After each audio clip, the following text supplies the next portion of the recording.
Welcome, everyone. I'm Sue Barber, author, former IT director for a Fortune 500 company, turned executive coach, and this is the Visibility Factor podcast, where we explore how to raise your visibility and play bigger at work and in life. We'll explore key topics and welcome guests that help you shift your thinking about yourself so you can see new possibilities for your leadership. I'm on a mission to create a visibility movement for leaders to show their value and be seen for their true talent. Are you ready to take the next step towards a higher level of visibility for yourself? Let's go. Today's episode of the Visibility Factor podcast is brought to you by Amplify You, the ultimate program designed to unleash your full potential and amplify your success. Imagine having a personal coach cheering you on, guiding you through a journey of self-discovery, and helping you break free from those limiting beliefs that have been holding you back. That's exactly what Amplify You is all about. Whether you're a leader now or aspiring to be one, this program is your ticket to a more confident, empowered you. It's like having a supportive friend in your corner, encouraging you to dream big.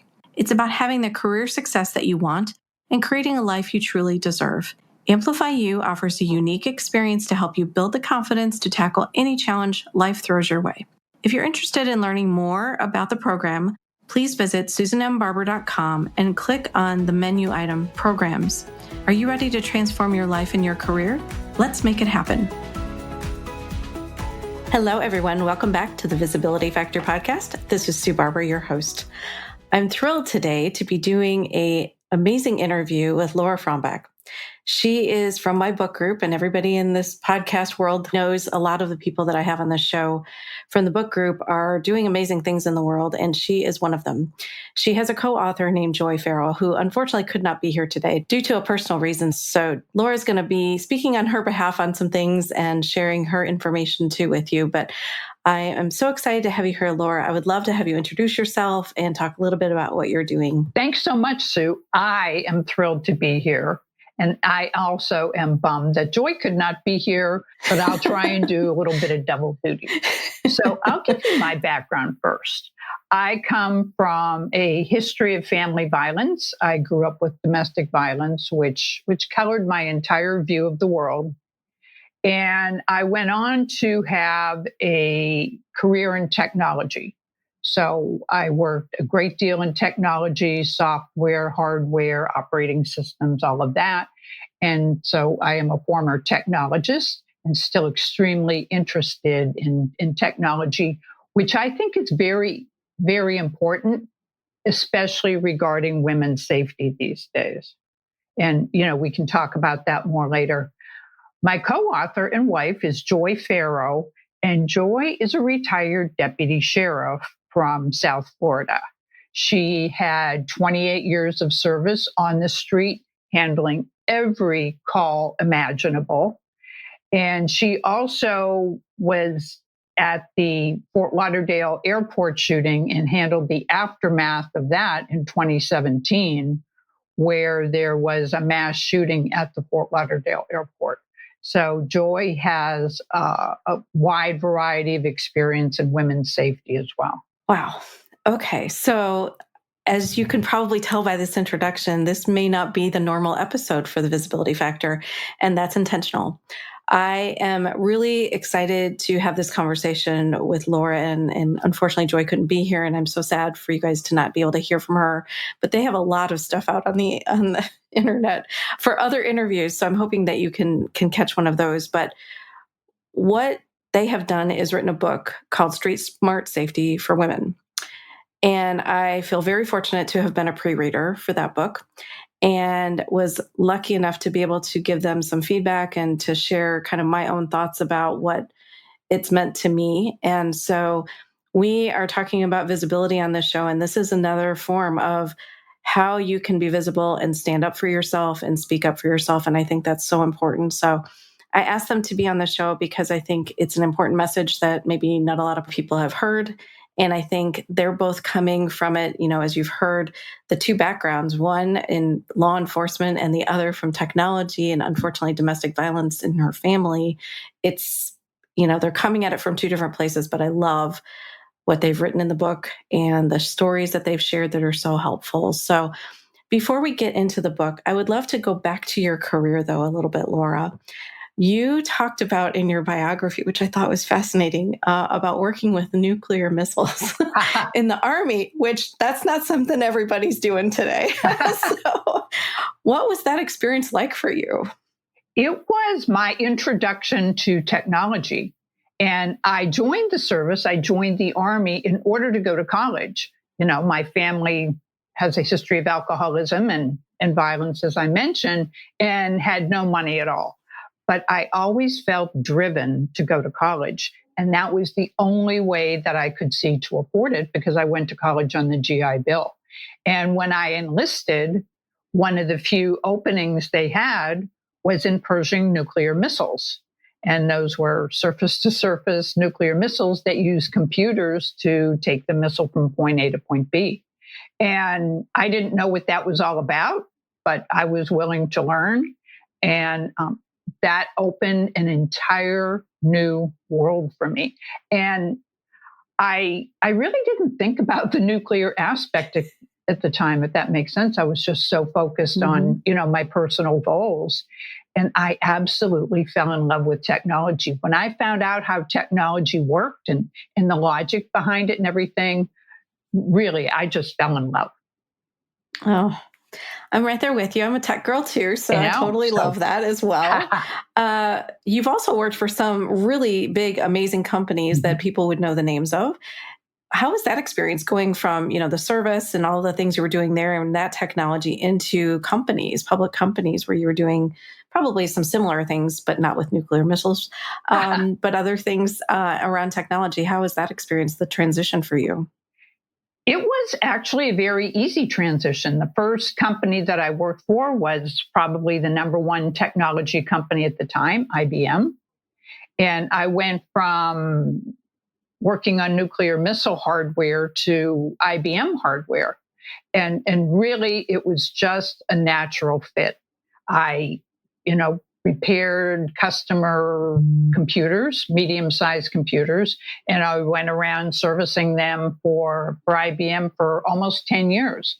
And so the transition from military to corporate was as smooth, actually, as one could ever hope for.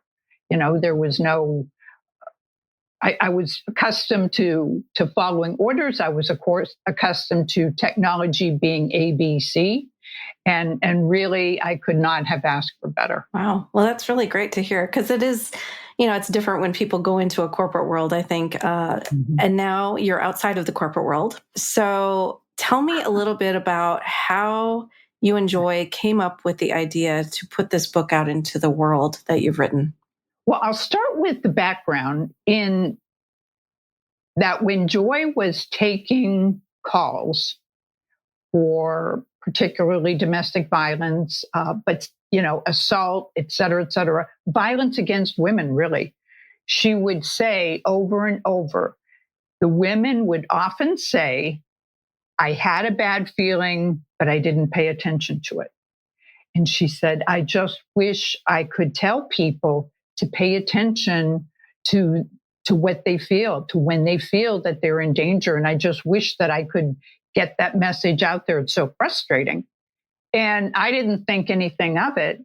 And then I had an aha moment, actually only about 5 or 6 years ago. And my aha moment came when I realized that my mother's mental illness was directly correlated to domestic violence. And when I was growing up, I just accepted my mother's mental illness as that's just the way that she is. But my mom's family of origin kept saying she wasn't always like that. She was always the nicest person anybody ever knew. And my mother was not a nice person. She was not a kind person. She was very violent. She was truly mentally ill. And her family couldn't understand. And they kept asking me, what happened to her? What happened to her? And I had no idea. And then finally, here it is 50 years later. And, my entire family of that generation has passed away. And just out of the blue one day, I thought, could it have been the violence? And then I started investigating traumatic brain injury and, the injuries that occur and the personality changes that occur as the result of brain injury. And my mother was a classic textbook case. So I started talking to Joy. What if we collaborate and put my experience, personal experience, and your professional experience and write everything we know about women's safety, soup to nuts, in a way that's never been done before? And I investigated. There is not a book on women's safety that covers the entire gamut of women's safety by women for women. And really, I was very surprised. Wow, I'm surprised too. Honestly, I would have, I hadn't checked that, but I think it's sad, right? Mhm. It's so sad. And I love that you guys came at it from two different angles, because I think, it lends the professional Mhm. side of what Joy saw, out in the world and what she had to deal with and help people with. And then from your angle personally, but I know you also do a lot of work with like Mhm. domestic We do. shelters and helping them, work through those challenges that they may be facing. I'm curious, as I read the book, you mentioned it a little bit at the beginning, about having that feeling and not doing something with it. And you talk a lot about the generational Mhm. violence and how that has somewhat created some things for women, messaging around women. And when they bring up a situation that's happened to them, how sometimes they're assumed to be guilty instead of innocent. Can you share a little bit more about what you learned as you wrote the book on that There piece? is a lot of victim blaming. And what is interesting, for lack of a better term, interesting about that victim blaming is that we are quick to blame the victim. We are quick to say, if you hadn't been someplace, if you hadn't been at the wrong place at the wrong time, that wouldn't have happened. Or conversely, I don't believe you. And I really think that comes from a place of fear. It comes from really a place of judgment where we say, I cannot even bear to think about that happening to me or somebody that I know. So if I don't do what that person did because they must have done something wrong, then that won't happen to me and I'm going to be safe. And also the fact that, women are not believed in so many levels, you know, uh, in the field of medicine, even in childbirth, for up until recent history, women were assumed to be exaggerating the pains of childbirth. And, the medical field would just ignore the fact that they were in agony giving birth. And so I think all of that is generational. And I think that it's reducing to some degree, but it cannot be reduced fast enough. Yeah, I just read something yesterday about a woman talking about, after giving birth, that she had all of these situations happening for her, and her doctor's just like, well, that's just, giving birth, and that's just what happens after you give birth. And she said, I don't think these things are related to me giving birth. I just don't, right? So I think it's true. I talk a lot about in the show about using your voice, amplifying your own voice, speaking up for yourself. And I think you brought up some great examples in the medical space and just in situations where, people are trying to tell the truth and no one's believing them. It's got to be so frustrating. And unfortunately, then, Mhm. if someone hurt them, that person's going free, right? And not being held accountable for what they did. What would you tell someone in a situation like that who is trying to get their truth out there and it's not happening? What would you tell them that they should do? I would tell them one of the things I learned from my corporate career is to escalate. And Joy and I Mm, have talked about this not being believed by women about law enforcement as well. The cop shows up, whether it's domestic violence, whether it's rape, et cetera, et cetera. And, the call is either minimized or it's completely, the victim impact statement is completely disregarded. And Joy is not hesitant about saying, when you report to law enforcement, if you are not getting what you need from the responding officer, ask for the sergeant, ask for the lieutenant, ask for the captain, and make sure that you go up the chain to make sure that your voice is heard, to make sure that your victim impact statement is taken and that it's taken in context. Not that, this woman and her boyfriend were outside having a cigarette. No, this woman was outside having a cigarette and she was attacked. So there's an entirely different context there. And I think that Me Too really helped with the sensitivity and the awareness that people have, that women are not making this stuff up, that we really do have extreme situations that men don't have, and that really we need to be believed, and the follow-up action needs to be taken. Mm-hmm. What you made me think of is, so many people today on social media are being given some feedback. Anybody who says anything to anyone anymore, right? And obviously there's also people who are being stalked, who are being tracked down via, different ways of technology today. And so that's also challenging. But I'm just curious from your perspective, what is your perspective for people on dating? Like all of the whole, Tinder, all of the different apps for dating. And a lot of them are going into situations where they don't know this person at all, that they're going to meet. I know many people would say meet in a public space, but do you have other advice for women who are going into these situations? They're trying to build a relationship with someone or trying to, just even hang out with someone for the first time. How would you help them think about that? First of all, let me say I am a huge fan of dating apps, a huge fan. Absolutely, there are dangers. Absolutely, you need to be aware and take measures. But dating apps also give you the opportunity to meet with people you would not have met otherwise. But the danger, as we know, is that anybody can be anything online. And, back in the day when we didn't have technology and you met somebody, you either knew somebody that you worked with or you went to school with, you met them through somebody else who could vouch for them, but there was usually some type of personal connection or some type of verification. This person is who they say they are. Now there's nothing. So we have a number of suggestions for women. First of all, do not use the free version of any dating app, because the free version has one purpose and one purpose only, and that's to get advertising for the advertisers for those dating app conglomerates.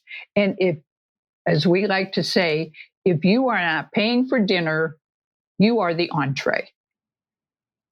There's no such thing as a free meal. So you're not going to go on any dating app, no matter which one it is, go to the free version and be anything other than an analytic. So pay for the pro version. The other thing that the pro version helps to do is verify that person, the other person's identity, because when you pay for the pro version, you will be upgraded and you will meet other people who have also paid for the pro version. What does that do? Their credit card verifies their identity. So they may be catfishing, they may have alternate identities, but the probability of them having various identities that they're paying for, are greatly reduced. The other suggestion we have is while you're chatting, video chatting on the app, do not go to your real email or text or whatever, video chat so you can see them on the app. Find out if they have TSA PreCheck, because TSA PreCheck checks for previous crimes. And also, when you have the pro version of the app, they do some rudimentary, aside from the credit card, they do some rudimentary verification of identity. They check social media. They do several other things that at least enable you to be able to, I'm talking to who I think I'm talking to. And, the third thing, as you said, is meet, for the love of heaven, please meet in a public place, not just once, not just twice, but in a public place and in the place where you choose, so that if you need to make a quick exit, you know where to go. If you're at a restaurant, that the wait staff will help you, and that you have all of your bases covered as much as you can until you begin to build a level of trust with this person. And finally, always let somebody know where you are. You have tech apps, you have all kinds of things, apps on your phone that can always let somebody know where you are at all times, so that somebody knows exactly where you are. It took you this long to get from your apartment to the restaurant. Oh, you're at the restaurant. Oh, you're home and you're safe. So important. I love all of those. And I haven't been on a dating app, so having been married for many years. So I think that is really good advice. There's so many people out there who have met wonderful people for sure online. So yeah, there's joy. Right. See, so there's so many good things about it. I think it's just, unfortunately, it gets a bad rap, from a couple of bad people who do some things that are not great. What impacted me most when I read your book was the story you told about a woman being in a car and kind of getting in this uncomfortable feeling of, this person I thought I could trust. He seemed like he was okay. I've met him before. And then it kind of got weird. And she started to have this intuitive feeling like, I don't know if I'm safe here. I think it's true that most people, or at least women, don't trust their intuition on a regular basis, right? And I didn't for a long time. And I think it's because we've been taught to be nice, right? We've been taught to people please in many ways. Absolutely. And you have to overcome that. But can you help maybe share a little bit about that story and what that really taught that woman, in that situation, to not trusting of her intuition, like really do something different? What happens, we have found that when women have been in that situation, in that story and in others, when women have been in that situation, the situation where we find that we should have listened to our instincts and we didn't, it is a game changer. I myself didn't listen for a long time. Joy, of course, learned on the job. But when we have tamped down, have minimized our safety intuition, and we find ourselves in a bad situation, that we say to ourselves, and women have said this, readers have said this, I want to know what to do so this never happens to me again. I am going to explain safety intuition and to explain exactly what it is. It is your five senses reporting back to your subconscious on your environment. It's science. It is backed by science. It's your hearing, your sight, everything that's going on around you, going back to your subconscious and saying, something's not right.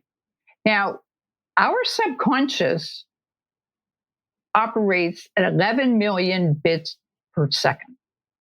Our conscious mind operates at 40 bits per second. So we have our subconscious taking in all of this information, and it happens all the time. If the lawnmower man comes and I'm not interested in the lawnmower man, I hear the lawnmower and I tune it out. Something happens, a car light goes by, it's not going to impact me, I tune it out. Well, that happens for our safety as well. It's the same feedback that, our ancestors got on the savannah when they were fighting tigers. But what's different now, as you mentioned, is that we are socially directed to minimize that. So if we get, the indicator like the hair on the back of our neck, or just a bad feeling or a bad feeling in the pit of our stomach that says something's not right, our little conscious mind is struggling to keep up with all of the information that's coming in. And it's trying to say something's wrong, but we tamp it down. So how successful would our ancestors have been on the savannah if they said, oh, that tiger, oh, that's really nothing. And, we're actually in the same situation here. So maybe our subconscious is reporting back to that guy in the car that you're saying something's not right about his actions. There's something that's not right about what he's doing. But we tend to dismiss it, or we say, I can't really put a finger on it, so I'm going to dismiss it. And what we want women to do with safety intuition is to not dismiss it, to honor that feeling, to really pay attention to what your body is trying to tell you, because it is trying to keep you safe. It's our social conditioning that's really forced us to minimize our own feelings, and that we pay attention to everybody else before we pay attention to ourselves. Oh my gosh, 100%. I love the way that you describe that. The safety intuition, I think, is a good thing for people to see in a different way than maybe they have in the past. Some people trust, they'll call it trust my gut. I trust my gut that this is, something that's happening.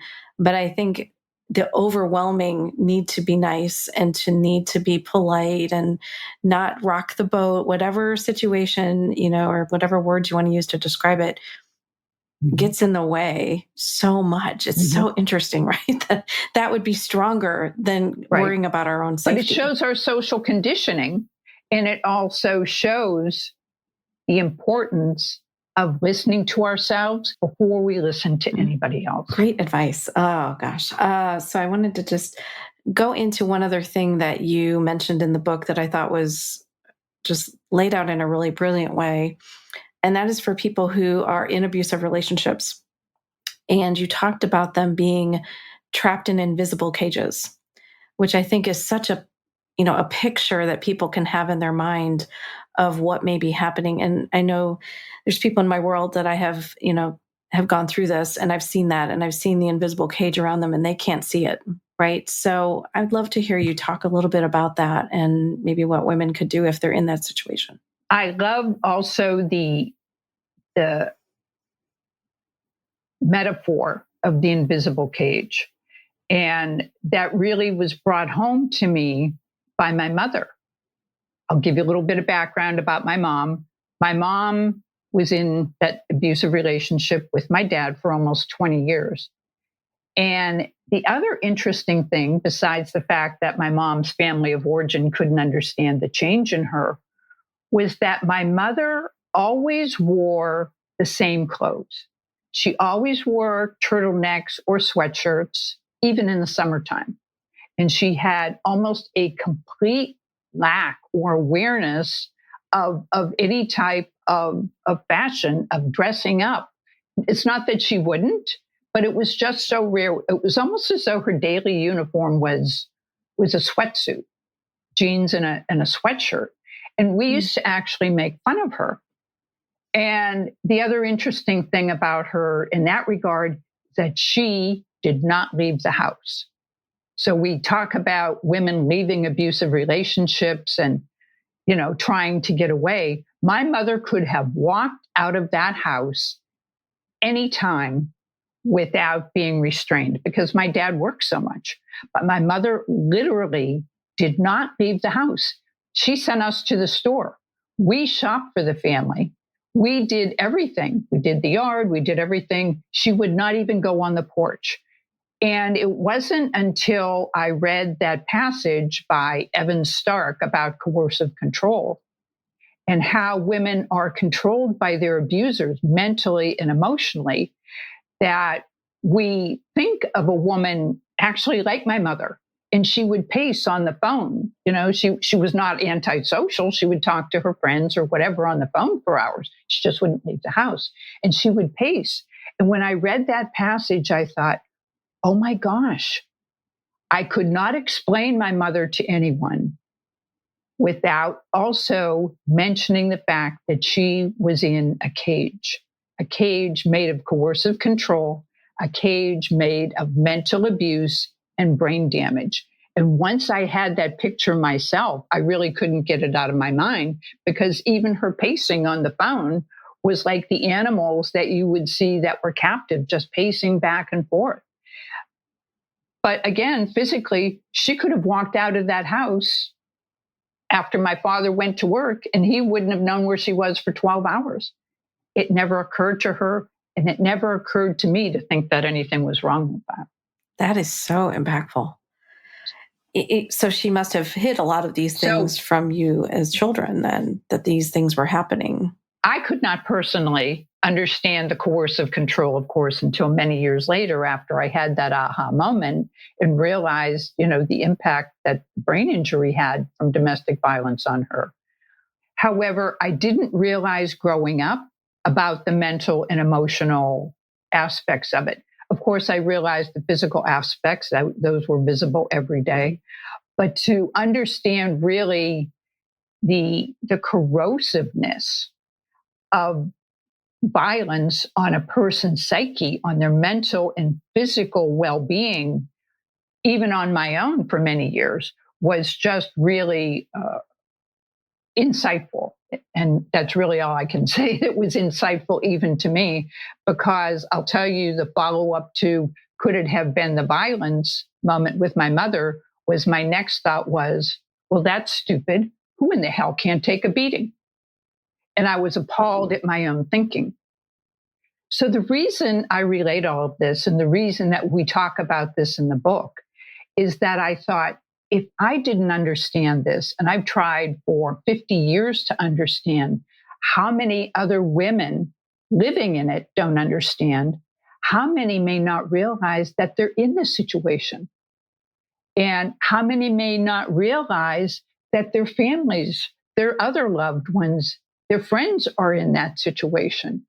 And so we talk also in the book about the similarities between coercive control and brainwashing, and the effect of brainwashing on the Korean War POWs, the American POWs in the Korean War.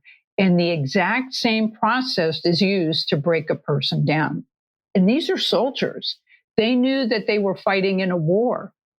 Domestic violence victims are in a relationship. They're in a relationship with somebody that they love, and the exact same methods are used. Now, the Koreans did it by design, but domestic abusers almost seem to know intrinsically how to do that.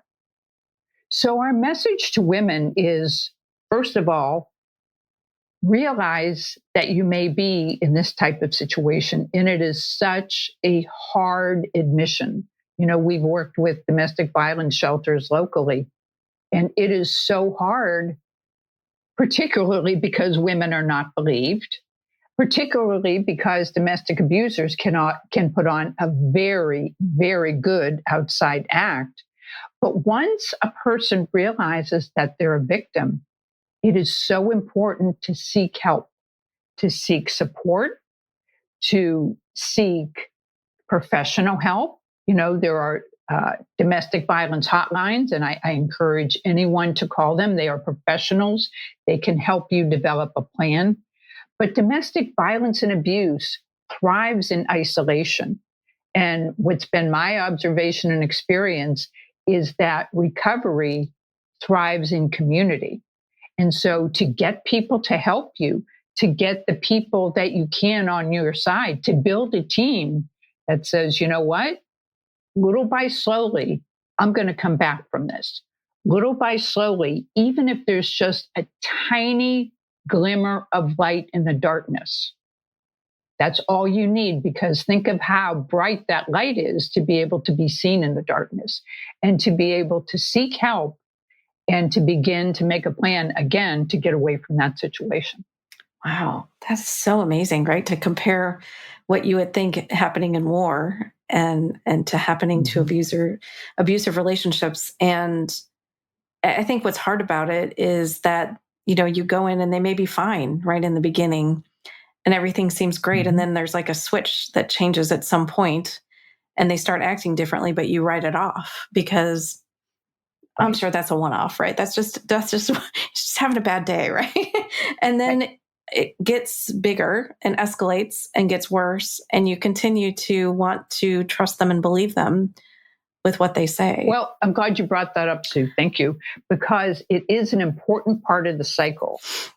At the initial stages of domestic abuse is the love bombing cycle, where that person comes on like gangbusters. They tell you, I've been waiting for you. Oh my gosh, you are the love of my life. I can't live without you. And the great American romance novel, the great American movie says, oh my gosh, my prince has arrived. My princess has arrived. They love me. They finally, talk about visibility, they finally see me. Mm-hmm. Somebody finally sees me for who I am. And, that's intoxicating. Who doesn't love that feeling? And then that's the hook cycle, though. That's where the person falls in love. They say, this is who I've been waiting for. They fall in love. And, in that initial love phase, we're willing to forgive everything. Oh, that's just a little lie I caught you in. Oh, that's just a little snarky remark. Those lies and snarky remarks and patterns of domination and control are the red flags. But as we talk about in the book, women aren't looking for red flags. They just see the red flags as part of the parade. Mm. Yeah, I mean, it's like the little passive aggressive comments or the things that, maybe other people don't see as a big deal. And even though you have the intuitive sense something's wrong, you say something to a friend and that friend's like, I don't know, that doesn't seem like a big deal to me, But, we trust other people potentially, right? Instead of trusting our intuition. So I love that you shared about the love bombing thing. That's a real thing. I've read so many stories about women who have been through that and had no idea until it was in this moment of it was a little too late to realize it. And now I'm in a situation I have to get out of. And obviously you've mentioned seeking out a shelter, seeking help. I think such important advice for people to take advantage of. There is actually a very recent online tool that can help women. So coercive control is so insidious because it's very contextual. What you said, you may say to your friend, does this seem odd? And your friend says, no, they may even say it seems cute. Yes. There is an AI-based free tool, free online app called What Amy Says. And you can just go online. You can put your partner's communication in there.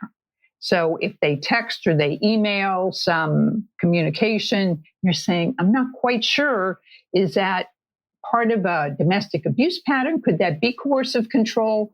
Or am I being sensitive?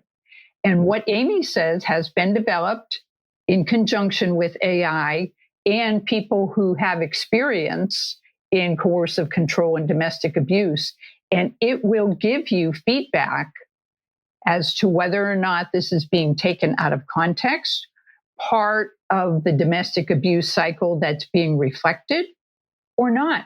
So people can go online. It's totally anonymous. I love this. It's for educational purposes only. And you can print out a transcript. You don't even have to put your email or anything in there. You can print out a transcript so you can start to keep records, which is also so important. I love that. Oh my gosh. Yeah, I think, sometimes people will trust Google and online things versus even people in their lives telling them that there's something wrong. So maybe that's another message that they could take in differently by using this tool. That's amazing. That's so cool. I'll make sure and link that in the show notes for everybody so you guys can check it out. If you know anyone who could benefit from having that information, please share it. So I'm just also curious, last question before we get into my 4 questions. What are you hoping that the book does in the world? We have an ambitious goal for this world. I'm sorry, back up. We have an ambitious goal for this book. We wanted to change women's lives. We want to completely shift the paradigm of women's safety, that women are believed, that women trust themselves, and that women take safety measures for themselves that they may not have otherwise done. And little by slowly, we are succeeding. We've gotten feedback, anonymous feedback on our website.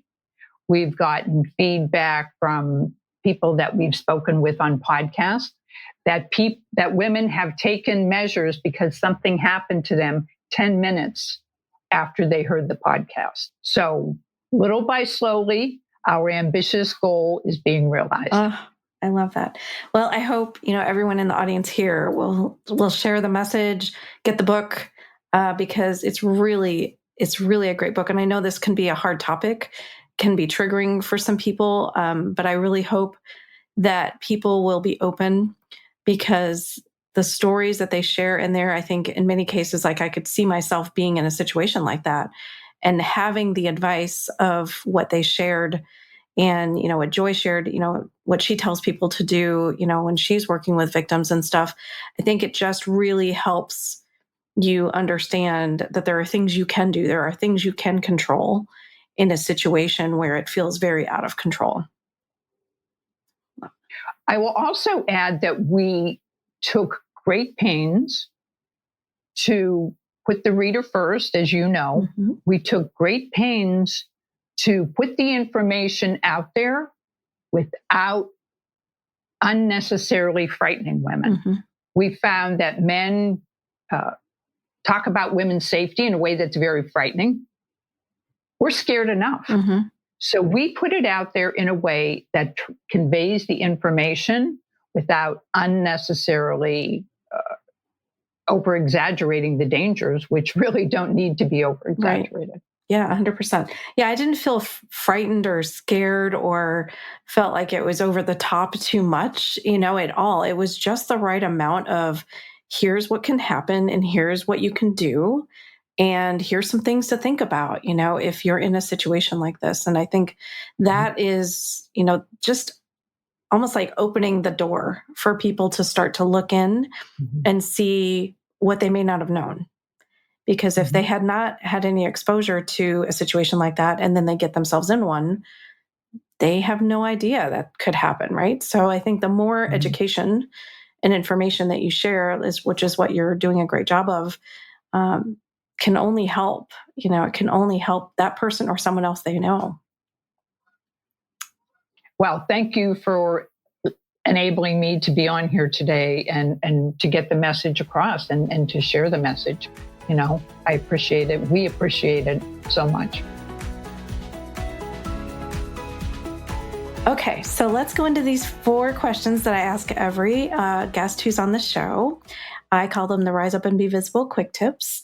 And I know that this topic was a little bit different today, but what Joy and Laura have shared, I think really resonate and can be used in the workplace. You might even have a workplace violence situation too that you may need to deal with. So I would love to just ask you these, and then I'm going to read what Joy put on her answers. So I'll play the part of Joy today.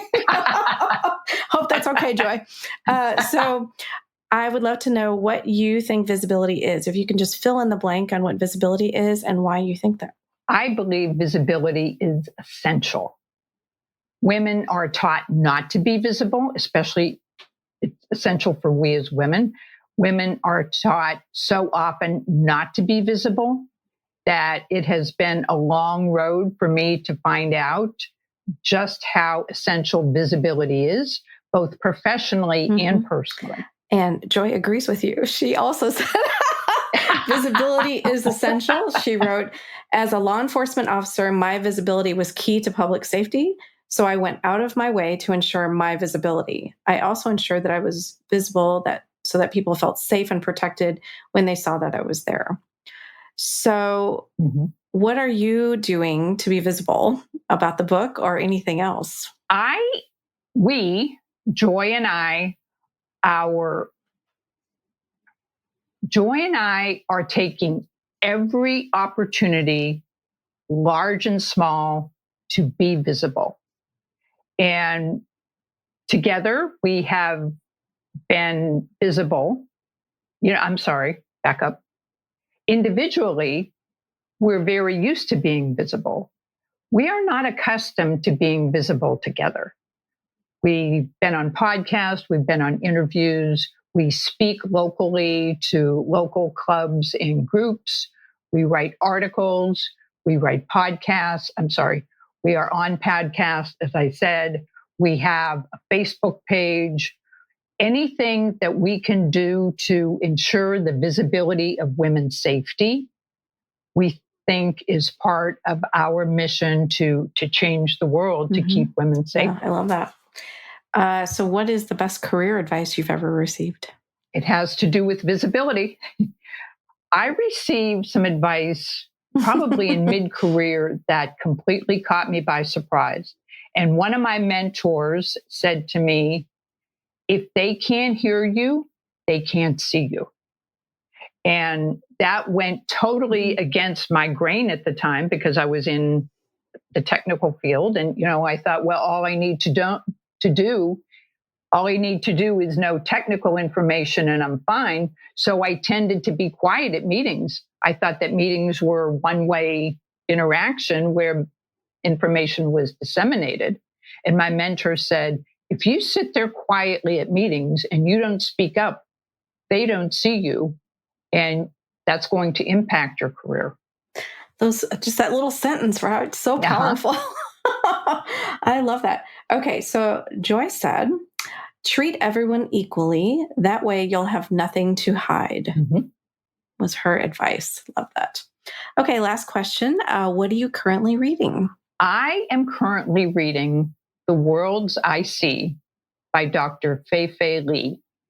And Dr. Li is the directing founder of the Center for Human-Centered AI out of Stanford. And she has been one of the major influencers, one of the major developers of AI. I'm going to tell you, first of all, I love it from a technical perspective. It's not all that technical. She writes in very understandable language. But what fascinates me about Dr. Li is what fascinates me about so many women with major accomplishments. She's developing AI while caring for an elderly parent, while raising a toddler, while her husband works at a university halfway across the country. And, oh, by the way, I develop AI as well. On the side, right? My spare time. Right. And how many women do that? How many women, moms especially, single moms especially, have just taken it all in stride and made these amazing contributions to our world? So many. I was one of them. And I just, I think it's interesting when I talk to the more recent generations and how they're pushing back on some things, like working all these hours or taking on mounds and mounds of work, right? Instead of, at least asking the question like, do we really have to do all of that? We just took it. So I love that there's some new thinking around that, and it's helping me think differently as well. Joy's answer was her book is The Truth About Lying, How to Spot a Lie and Protect Yourself from Deception. I have not heard of either of these, so I'm excited to put them down for the listeners, but get them on my list to check out as well. So thank you for the recommendations. Where would you like people to reach out to you or connect with you if they're interested in learning more or maybe having you on a show that they're doing? Certainly. You can go to our website, streetsmartsafety.org. We also have a very active Facebook page, and we interact with people on Facebook as well. So if you have questions or a situation or something that you just want to know a little bit more about, you can reach out to us and, we're happy to help. Well, thank you for being here. I just am so thrilled for the book that you've written. I know that was a labor of love for both of you to put that out in the world. And I know it's going to make such a difference and such an impact for women to really help themselves learn some of these signs and trust their intuition, if nothing else. It's a great starting point, and then they can move forward and do some other things to help themselves. So thank you so much for being here and sharing all of these really vulnerable stories, about your own life. So thank you for doing that. Thank you so much, Sue. And might I add, I wish I would have had the visibility factor in my mid-career when I got that career advice. A visibility plan, enforcing boundaries. I could not have even considered that. Getting a coach. I would have happily worked with a coach. I'm not saying that my career was tremendous. Believe me, I loved my career. But then when I look at visibility, coaching, doing this intentionally and mindfully, game changer. Thanks so much, Sue. Makes such a difference. Yes.